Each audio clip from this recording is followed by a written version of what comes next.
Voilà, à Paris, on compte les morts et à Marseille, je teste les positifs. On peut comprendre que ça a provoqué la colère des médecins, notamment des médecins parisiens.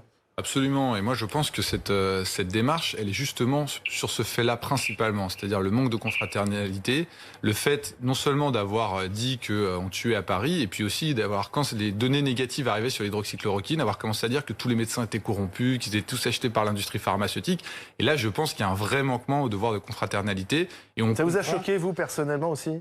Ah bah oui, mais il y a beaucoup de choses qui m'ont choqué. Déjà, je pense qu'il y a beaucoup d'erreurs qui ont été dites par Didier Raoult, mais pas que par lui. Mais il en a quand même dit énormément. À chaque fois qu'il disait quelque chose, c'était quasiment systématiquement faux.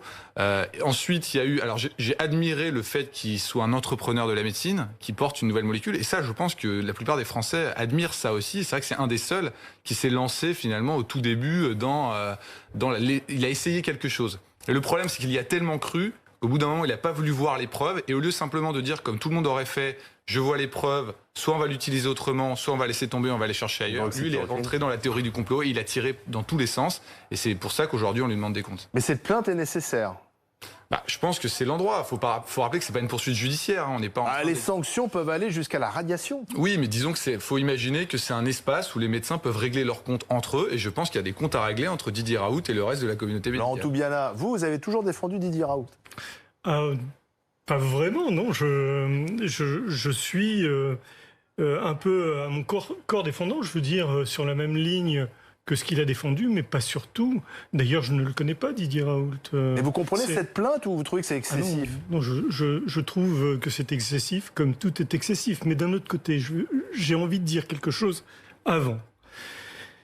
Il y a eu des médecins, des chercheurs, des autorités de santé, tous ces gens-là ont fait leur maximum pour endiguer ce qui arrivait. Et c'est ça que je vois, moi, c'est le côté positif de tous ces gens de bonne volonté qui ont absolument voulu donner toute leur force pour changer pour endiguer le problème. Or, aujourd'hui, moi j'ai l'impression qu'il y a une sorte de dérive de recherche des responsables, presque une dérive de bouc émissaire. Et ça devient quelque chose qui me dépasse totalement, puisque nous avons... Didier Raoult ne doit pas servir de bouc émissaire. Absolument, il ne doit pas servir de bouc émissaire. C'est c'est un médecin. Que lui reproche-t-on finalement une certaine forme d'humour que les gens n'arrivent pas à toujours capter. C'est l'humour lorsqu'il dit à Paris, finalement, moi je teste, je soigne, enfin à Marseille, pardon, et à Paris on compte les morts. Peut-être que c'est son mode d'expression, si vous voulez. Je ne suis pas dans le... Il y a une forme de provocation, mais sur un plateau, vous savez, c'est quand même compliqué d'expliquer des choses complexes. Donc, il y a les petites phrases, mais on ne va pas s'arrêter là. Je pense que Didier Raoult a mis en place un traitement. Ce traitement a-t-il pris des risques pour les patients ? A priori, non. Est-ce qu'il y a eu des séquelles pour ces patients ? A priori, non. Est-ce qu'il y a eu plus de morts dans son service qu'ailleurs ? A priori, non. Donc, si vous voulez, pour moi, si on fait un calcul bénéfice-risque, eh bien, Didier Raoult est largement gagnant. D'autres essais ont été mis en place, justement sans aucun essai thérapeutique. Le confinement, typiquement, c'est une grande première mondiale, internationale. Ça n'a jamais été fait dans l'histoire de l'humanité. Jamais. Il n'y a jamais eu aucun essai de fait. Et pourtant, ça a été appliqué à toute une population. Donc, je ne comprends pas comment un système a été mis en place au niveau d'une collectivité telle que l'humanité et en France, sans aucun essai, et que M. Raoult, le professeur Raoult, qui a mis en place un système, lui, on vient lui chercher un peu les noises. Donc, c'est pas faux, parce qu'en plus, je veux dire, si on doit faire la liste de tous les médecins qui ont dit tout et leur contraire, ils sont très nombreux. Il n'y a pas eu que Didier Raoult. Alors, doit-on aussi porter plainte contre le président du conseil scientifique, qui nous expliquait il y a quelques mois que le n'était pas nécessaire ? Non, mais moi je suis d'accord, mais je pense quand même qu'il y a un devoir de réserve face à la réalité scientifique. Je pense qu'on a tous le droit de donner nos croyances à partir d'un certain moment. Mais quand la preuve que ce qu'on dit est faux... Et pour vous, il a été prouvé que l'hydroxychloroquine n'était pas efficace. Quand vous avez des études randomisés qui arrivent de partout dans le monde et qui vous disent ça marche pas. Je veux dire, tout le monde y a cru dans son traitement. On y a cru aux États-Unis, ça a été enregistré par la FDA. Ils ont fait un essai en Angleterre, ils en ont fait en Chine, ils en ont fait au Brésil. Ils reviennent tous négatifs et lui dit non mais c'est parce qu'il y a un complot mondial. de l'industrie pharmaceutique qui veut pas que l'hydroxychloroquine marche. Ça, je trouve que c'est pas bien et on ne doit pas laisser ce genre de choses dire et ça mérite de mettre les choses au clair avec ses confrères. C'est aussi la particularité de ce débat autour de Didier Raoult, c'est que les politiques s'en sont mêlés. Et c'est l'un des reproches d'ailleurs de la communauté médicale à l'encontre du professeur Raoult, même s'il n'y est pour rien, il a eu des soutiens politiques. Emmanuel Macron a fait le voyage jusqu'à Marseille pour le rencontrer. Et il avait estimé qu'il fallait qu'il entende toutes les voix et c'est vrai qu'on avait... Il faut bien comprendre que l'hydroxychloroquine, c'est un traitement dans lequel ont voulu croire de nombreux médecins. Il y avait un réel espoir puisqu'il y avait un effet de cette molécule in vivo, donc dans l'éprouvette qui avait été constatée. Mais ce que certains médecins reprochent à Didier Raoult, c'est de ne pas avoir su reconnaître a posteriori que les preuves formelles avec des études robustes n'étaient pas là. Martin Blachier citait plusieurs études. Je m'y suis replongée cet après-midi. Il y a une dernière méta-analyse qui est parue le 27 août, une autre le 16 juillet avec une étude randomisée. Ça veut dire qu'il y a un groupe auquel vous n'administrez pas le traitement et surtout tiré au sort. Donc voilà, en double aveugle, ça veut dire que ni les participants ni les médecins savent s'ils ont reçu le traitement ou pas. Il y avait 244 patients avec un traitement avec de l'hydroxychloroquine, 247 patients avec un placebo. On a suivi tout ça sur 14 jours et les résultats ne montrent pas de différence significative entre les deux groupes puisqu'il y avait 8 hospitalisations et un décès dans le groupe placebo et 4 hospitalisations et un décès dans le groupe hydroxychloroquine. Donc sur 500, c'est pas de différence qui est bon, bah alors, ça y est, il y a aussi un essai brésilien, on peut en citer en fait, c'est juste. Bon, alors, même si les études peuvent être critiquées. Non, mais docteur Toubiana, c'est plié. Bon, voilà, l'hydroxychloroquine, ça marche pas. Faut le dire, non? Mais je n'en sais rien. Moi, d'abord, je suis épidémiologiste. Ouais. Je viens ici pour l'étude globale et transversale d'une épidémie. Je ne viens pas discuter du bien fondé de telle thérapeutique. C'est un autre sujet. Là, je viens pour vous dire que ce que je sais, c'est que il n'y a pas eu plus de morts chez lui qu'ailleurs. Donc vous dites, on ne sait pas si c'est efficace, et c'est peut-être inefficace, mais en tout cas, ça n'a pas fait de mal. Exactement. Oui, et dans un essai, justement, on vérifie les deux côtés. Donc voilà. Bon, mais ça, c'est pour la petite histoire. Pour le reste, quand on dit que...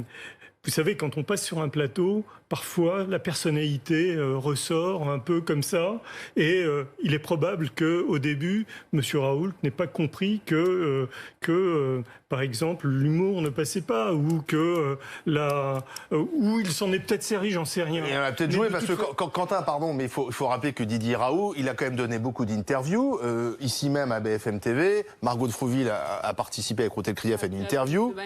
Apolline de Malherbe également. Il y a eu il y a ces vidéos également qui publient régulièrement sur les réseaux sociaux. Il n'a pas attendu des règlements de compte sur les plateaux pour assez vite prendre position, de manière assez tranchée, de manière relativement risquée scientifiquement parlant, en expliquant au début que c'était pas plus grave, Margot, vous me corrigerez, que des histoires de chute de trottinette, que finalement on faisait toute une histoire d'une épidémie qui était en Chine et que ça allait être réglé très rapidement et que c'était l'épidémie, enfin la maladie respiratoire la plus facile à traiter. Finalement, on s'est aperçu que c'était pas tout à fait le cas. Et c'est finalement après ces vidéos-là que la popularité de Didier Raoult a commencé à émerger et qu'il est arrivé sur les plateaux télé. Donc il n'a pas attendu les plateaux télé pour avoir une méthode assez tranchée, mais ça date et ça revient assez en arrière. Et je ne sais pas si c'est sans doute qu'une hypothèse, mais il y a un vieux règlement de compte. Lui, il a beaucoup vendu sous la guerre entre Paris et Marseille. Il y a aussi un règlement de compte assez ancien entre son institut, l'indépendance qu'il a, la puissance, l'argent qu'il a. Et l'argent sans doute, et des tutelles, notamment le CNRS, notamment l'INSERM. Il y a eu des rapports assez sévères de l'INSERM sur le fonctionnement de son institut qui date de 2017. Il n'est pas exclu qu'il ait voulu, en promouvant l'hydroxychloroquine au début de l'année, en espérant que ça marche, avoir sa revanche scientifique. Il l'a pas obtenu. Peut-être que du coup, aujourd'hui, c'est la belle. Moi, je me pose la question sur cette plainte parce que, oui, vous vouliez ajouter quelque chose ? Non, mais c'est une vision des choses. Hein. Ce sont des hypothèses. Vous utilisez le conditionnel à tout moment. Et donc, faut quand même se méfier. Je pense qu'il existe dans la recherche, si vous regardiez, si vous creusiez un peu, beaucoup de personnalités du genre de M. Raoult. Oui, mais on les entend jamais. J'ai jamais dit qu'il était le seul. Je dis juste qu'il y a un rapport que, selon de nombreuses personnes faisant partie de son laboratoire à qui j'ai parlé, il a mal pris ce rapport qui était assez sévère avec lui et qu'il n'a jamais caché son hostilité au mandarin parisien. Si vous saviez le nombre de... Mais il n'est absolument pas le seul. C'est juste que sur cette crise du Covid, c'est la personne... Il se présentait comme finalement le petit professeur marseillais qui se bat contre Big Pharma et les mandarins parisiens. Oui, bon, finalement, c'est pas un petit professeur, puisqu'il a beaucoup de moyens, qu'il est mondialement connu et qu'il a aussi fait ses preuves sur d'autres terrains. Mais est-ce que c'est vraiment utile de porter plainte? Est-ce que ça ne va pas renforcer finalement le complotisme qui existe aussi dans cette affaire? Beaucoup de complotistes se servent de Didier Raoult pour dire, voyez, on nous cache la vérité, on veut pas promouvoir cette hydroxychloroquine parce que ça rapporte pas grand-chose, puisque le médicament existe déjà, et il faut mieux en promouvoir un qui va peut-être être trouvé. Est-ce que ça va pas renforcer tout ça, finalement? Moi, je sais pas. Je trouve que quand même... Vous avez entendu les réactions à Marseille. Oui, ce qui sépare la médecine et du charlatanisme, c'est la science, quoi. Je veux dire, ici, il sort complètement de la science, je suis désolé, mais ça devient charlatan comme les médecins du XVIIe siècle. Je veux dire, c'est plus que la croyance. On dit, vous entendez les gens dans votre... Je vois pas pourquoi ils nous soigneraient pas. Donc là, il y a rien qui différencie les médecins de Louis XIV que la croyance de ces gens-là dans le médecin. Et justement, il ne faut pas que le médecin ce soit ça. Il ne faut pas que ce soit quelqu'un qui puisse faire n'importe quoi, qui lui dit faites-moi confiance, je fais ce que je veux. Donc, oui, mais pardon, mais quand il a testé tout le monde à Marseille, au début, on l'a critiqué en disant ça sert à rien. Et puis aujourd'hui, on fait quoi? On teste tout le monde, qu'on soit malade ou pas malade. Sur Marseille, il a eu raison. Le dépistage, c'est la grande réussite de Didier Raoult. Exactement. Le dépistage, là, il avait raison sur les autres. On n'a pas dit que tout ce qu'il a fait n'était pas bien, mais quand vous avez un produit, il y a des preuves qui montrent que ça marche pas. Et vous dites prenez de l'hydroxychloroquine, vous serez protégé. C'est comme quand vous aviez la BD de Lucky Luke avec le remède miracle où on dit aux gens prenez ça et vous allez guérir. Pardon Martin, mais moi j'ai entendu Christian Estrosi dire mais j'ai été soigné grâce à l'hydroxychloroquine.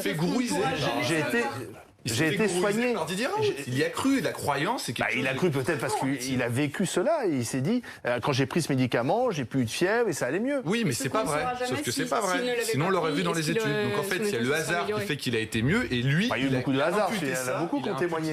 Il a imputé ça à l'hydroxychloroquine. Et c'est là qu'on voit qu'il faut que la science intervienne dans la médecine. Sinon, je suis désolé, c'est du charlatanisme. On peut dire tout ce qu'on veut. Il me semble que c'est un peu exagéré le charlatanisme parce que on pourrait l'appliquer à tous les médecins qui sont venus et qui nous ont raconté des énormes salades, y compris 500 000 morts. Et ça a été, je ne vais pas rappeler ça, mais ça a été une chose hallucinante. Alors si on doit traiter tout le monde de charlatans, nous sommes à la recherche des responsables et c'est là-dedans qu'il ne faut pas aller de mon point de vue. Parce qu'effectivement, vous avez parfaitement raison, l'équation va directement vers complotisme et ça, c'est le refus de l'intelligence, si vous voulez. Quand on en arrive à ce point de dire que quelqu'un est complotiste, ça veut dire qu'on cherche même pas à comprendre ce qu'il a fait. Donc non, ça, je ne peux pas entendre ça. C'est un truc impossible. Je suis venu ici sur ce plateau pour essayer de discuter avec vous, avec des éléments clés. Si on commence des éléments scientifiques, si on commence à parler de charlatans... À se traiter de charlatan? Ah non, mais je suis désolé. Quand vous avez des preuves qui montrent qu'un traitement n'est pas efficace et que vous dites aux gens s'il est efficace, les études sont fausses, elles sont corrompues, sortez dans la rue en prenant mon traitement, vous risquez rien parce que ça vous protège. Alors vous savez que c'est pas vrai. Comment vous qualifiez ça, vous? Eh bien moi, quand vous me dites qu'il y a 500 000 morts avec un modèle à 3 équations différentielles et qu'on décide de mettre la population intégralement pendant 2 mois enfermée, j'ai envie de dire aussi c'est du charlatanisme, non? Mais moi, j'ai pas la preuve du contraire que si on n'avait pas confiné, il n'y avait pas eu 300 000 morts. Donc, prouvez-moi le contraire et j'arrêterai de le dire. Eh bien, moi, prouvez-moi que ça a fonctionné. Et je vous dirai le truc, mais c'est très simple. Écoutez, je vous sors une toute petite courbe. Heureusement, la Suède n'a pas fait le confinement. Et regardez, ici en vert, c'est la Suède, et ici en rouge, c'est la France. Vous voyez une différence, vous ? La Suède a réduit de 70% ses rapports sociaux. Vous avez peut-être lu ça aussi. Peu importe, elle n'a pas mis son économie. Il n'y a pas le port du masque obligatoire. Et le bénéfice-risque, là, entre guillemets, excusez-moi, mais vous voyez... la Suède est devant la France en termes de mortalité par million d'habitants. Pas du tout. C'est 470 en France et 570 en Suède. Un petit peu plus aussi. Il n'y a pas une très grande différence. Attendez, c'est ridicule en termes scientifiques. Si on utilise les intervalles de confiance... C'est beaucoup moins les voisins de la Suède qui ont... Mais je compare par rapport à la France. D'accord. La densité de population est plus comparable entre la Suède et la Norvège qu'entre la Suède et la France, par exemple. Et le mode de vie... Non, pas nécessairement. Et puis, bon, de toute façon, les chiffres sont là. J'observe qu'on ne parle plus beaucoup de la Suède depuis qu'on a ces courbes-là, les courbes de mortalité. C'est pas vrai, tout le monde s'intéresse au modèle suédois. Il y a même des gens qui ont été faire des études pour comprendre pourquoi ça circulait pas autant en Suède. Et je vous dis, ils se sont rendus compte que tout simplement, ils avaient diminué de 70 à 80% leurs rapports sociaux. Spontanément. Mais ça, c'est les Suédois. Ils l'ont fait spontanément. Donc, il y avait les d'autres Suédois ont eu... Oui, il y avait d'autres méthodes, mais c'est des méthodes de Suédois. Non, mais le bilan français n'est pas le meilleur. Il faut aussi qu'on soit modeste par rapport au bilan que nous... On a un bilan de pays latins, comme l'Espagne et comme l'Italie. C'est très lié au comportement. Et on est un des pays les plus touristiques. C'est aussi ça qui explique qu'on a eu des grèves virales très tôt dans l'épidémie. Oui, la différence, c'est que le pays latin va payer très cher et le pays suédois, lui, n'a pas confiné. Leur économie, donc continue. elle a souffert aussi à la Suède, ce qu'ils exportent. Toutes les économies étant très liées. Exactement. C'est un pays exportateur. D'accord, mais écoutez, on a une récession de 11%. Alors, on devrait faire un peu profil bas là-dessus. Et encore une fois, les charlatans ne sont pas tous du même côté. 500 000 morts, on nous avait prévu. Non, on a dit 300 000 même. Il y a une c'est la première étude qui a été publiée en début d'année. Mais bon, après, ça s'est affiné oui, autour de 250 000, 300 000. Bon, en tout cas, on verra.